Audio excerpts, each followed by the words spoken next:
Now, talking about the benzodiazepines, what are the benzodiazepines? We can say these are the drugs which are to be used in anesthesia.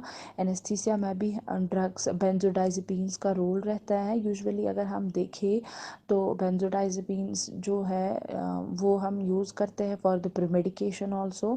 अगर surgery होनी होती है patient की, before the surgery, in the preoperative period we use the premedications like that benzodiazepine, जिसमें कि patient में reduce होता है, फियर रिड्यूस होता है, टेंशन रिड्यूस होता है, एनजाइटी रिड्यूस होता है with the help of benzodiazepines which are to be used in the premedication.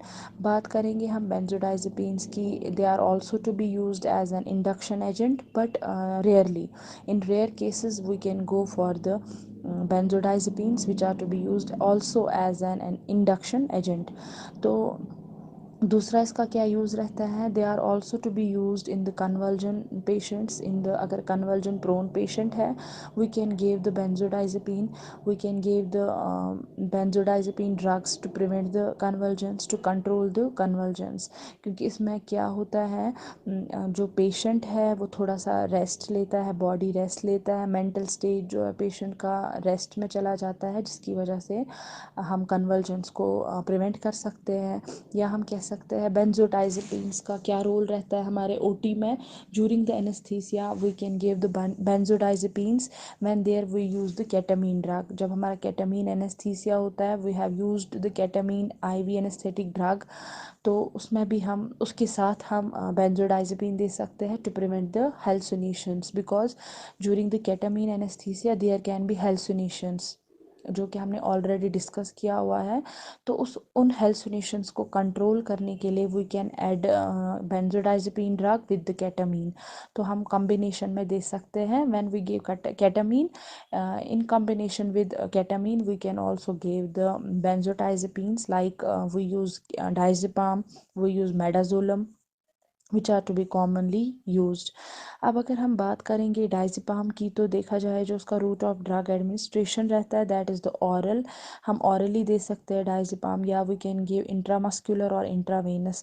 While as talking about the midazolam, we can use oral route, we can use IM route, we can use IV route, we can use rectal route, और we can use nasal route. देखा जाए तो जो diazepam है, अगर हम intravenous की बात करें, तो जो ये इंजेक्शन होता है हमारे पास सोल्यूशन होता है that is on oil based, that is why the injection is painful. जब हम इंजेक्शन करते हैं तो थोड़ा सा पेनफुल लगता है because of the oil containing solution. अगर आप बात करेंगे मेडाजोलम की, that is water based solution, that is why midazolam injection is not painful. अगर आप एलिमिनेशन देखेंगे, the elimination half-life of diazepam is 30 to 60 hours, while as the elimination half-life period of midazolam is very less as compared to the diazepam, which is about 2 to 3 hours. इसीलिए ज़्यादातर हमारे theatres में आज जो commonly use होता है, widely use होता है, that is the midazolam, because it is having least elimination half-life period than the diazepam.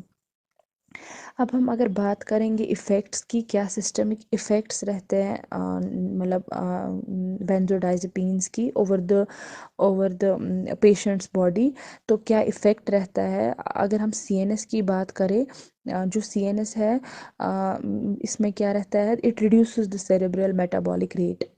डायजेपिन्स reduces the cerebral metabolic rate. जो सेरेब्रल मेटाबॉलिक रेट है वो कम रहता है. या हम कह सकते हैं जो ब्रेन में जो ऑक्सीजन कंजप्शन है वो भी रिड्यूस रहता है, थोड़ा रिड्यूस्ड रहता है, प्लस इंट्राक्रेनियल प्रेशर भी रिड्यूस्ड लेवल पे रहता है. या अगर हम बात करेंगे रेस्पिरेटरी सिस्टम की, when we talk about the respiratory system, it is the respiratory depressant when we take it in higher doses. अगर हम हायर डोजेस की बात करें तो हो सकता है it can also result in the respiratory depression.